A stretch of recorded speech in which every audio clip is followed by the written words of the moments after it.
Super Smash Bros. Brawl, a game that many have been waiting for years to come out. Let's do a review on whether this game actually lives up to its hype or not. After being treated to the spectacular opening cinema, you are brought to the main selection screen. Here you will see choices for different modes and options. Most will go to one player first, so let's cover the single player modes now. Fear not, this game has much more to do for single player lovers than Melee does.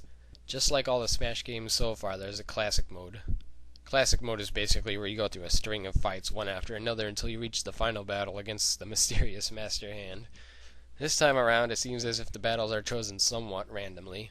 You have your one-on-one fights, your team battles, your team fights, your giant fights, and of course your medal fight. However, the order in which they happen will not always be the same, except for the final battle. For the classic mode minigames, Target Test returns and shows up twice. Not once, but twice. Classic mode now has 12 stages to get through, which makes it a little bit longer than Melee's. Once you unlock all the characters, All-Star mode becomes available, just like in Melee. It is nearly the same too. You fight every character in the game. Unlike Melee though, you fight the characters in groups by series, which means you face Mario series characters together in one fight, as well as Zelda characters in another. And some are lone fighters, such as Sonic. You are allowed only 3 heart containers for the entire mode, so use them wisely, as your damage from each fight carries on to the next.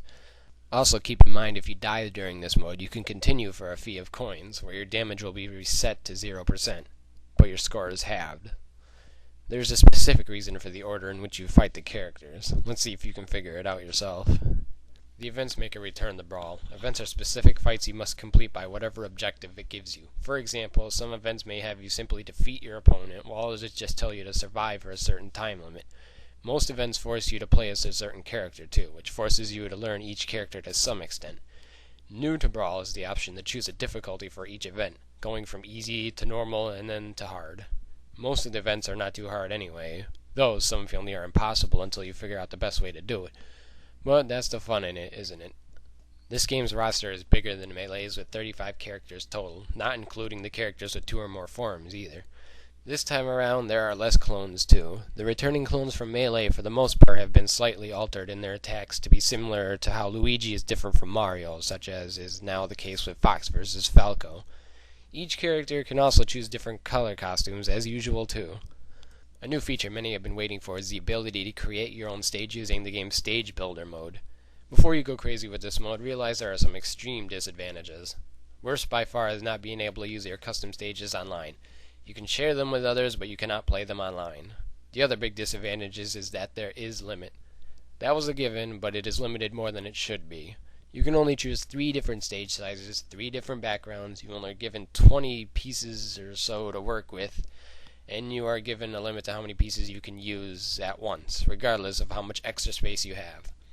While you can still be very creative with this, you are limited more than you should be. Not being able to flip a set of spikes upside down annoys some people to no end. But looking on the bright side, this enables people to build their dream stages of stamina matches or making stages with very little ability to KO their opponent. So while it is extremely limited, the mode itself is really great. Stadium mode is back, Target Test is back, but with some serious changes. This time there are only 5 Target Test levels, which all the characters share. Each of the 5 levels represents a level of difficulty.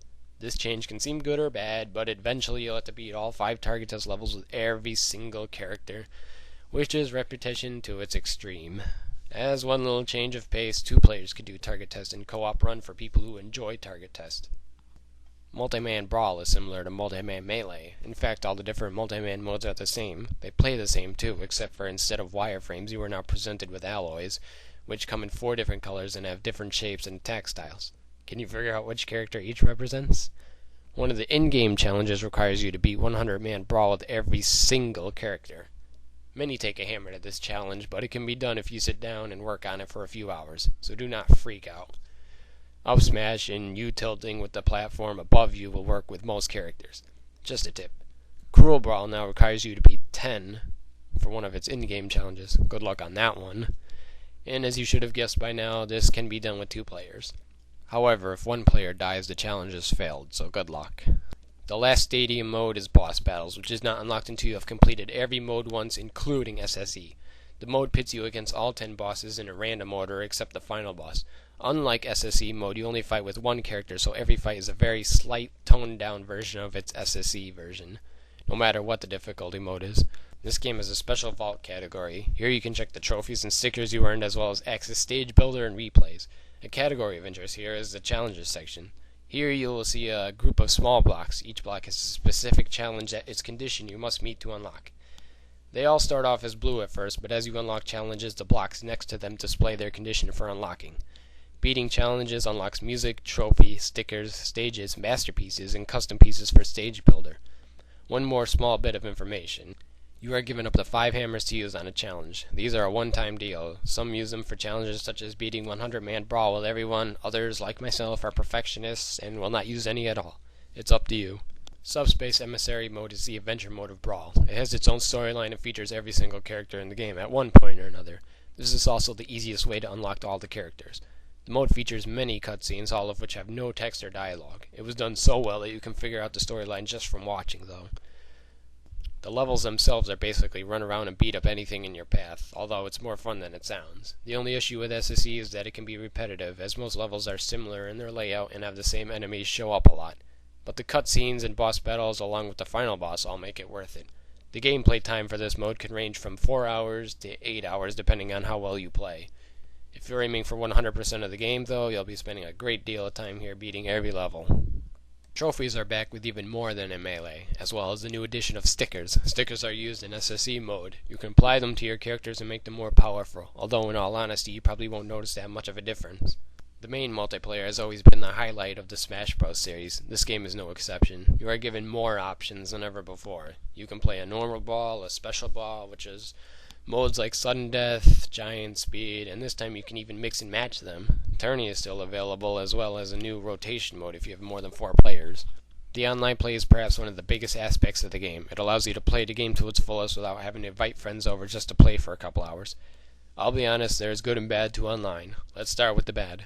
The online mode is extremely limited. There is no chat system whatsoever. The only way you can communicate with other players is using some other kind of chat system, such as aim or stick aim. This makes it difficult to set up fights with others. You can do with anyone mode to play people right away who are also looking for a fight. However, with anyone seems like it takes a random amount of time whenever you try to play. And there can also be a huge lag at times. The fights on with anyone are also set to 2 minutes and you can't do anything about it. The friends only mode is the good part of the online mode. Here you can add other people's friend codes, and if they add you too, you can start fights with them whenever you want. But since there is no chat system, you might want to talk to them elsewhere first. Friends only tends to lag less, but still may lag depending on who you're playing or how far away they are from you. Playing someone in California from New York may not go too well. There's also a very slight button delay in the fights that don't lag. Even though this can get in the way of timing of attacks, you get used to it very fast and it seems as if it's not there soon. Overall, you have to give Nintendo some credit. It was their first Smash Bros. Online attempt, and despite the possible lag and lack of options and chat system, the online system alone gives the game massive amounts of replay value. No longer do you need to find people that live near you to fight. Last but not least, let's move on to the actual gameplay. Melee players might notice right away that the gameplay is slower, despite what some say it's actually better like this. It is not as slow as the original Smash game, but not as fast as Melee. There are also slight additions, such as now being able to air dodge multiple times in the air before you touch the ground, giving new strategies for aerial combat. You may be wondering about what characters are better than others. To tell you the truth, the game is very well balanced. What one character lacks in, they usually make up for in other categories. I won't go into detail, but some moves are toned down while others are beefed up. As well as the same for characters in general, such as Kirby and Game & Watch getting better in this game, but toning down other characters like Captain Falcon and Marth. Not that they're bad now. The biggest new gameplay mechanic is the use of a final smash. It is a character's ultimate attack, which can only be used when that character breaks a smash ball. When a smash ball is broken, you simply have to press B to unleash the final smash. Some are better than others, some require strategy to use while others don't. Some depend on what stage you're playing on too. Unfortunately, some final smashes are unbalanced, but don't worry item haters, you can easily turn off final smashes just like any other item. The AI is much smarter in this game than Melee. A level 9 fighter is no longer predictable, and the AI in general will try to edge guard against you just as a human player would.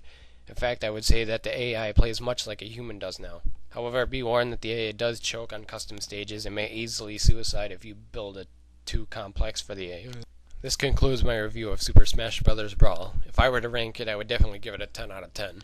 Even though some features lack while others seem useless, the game has an incredible replay value compared to the previous games, thanks to the online mode.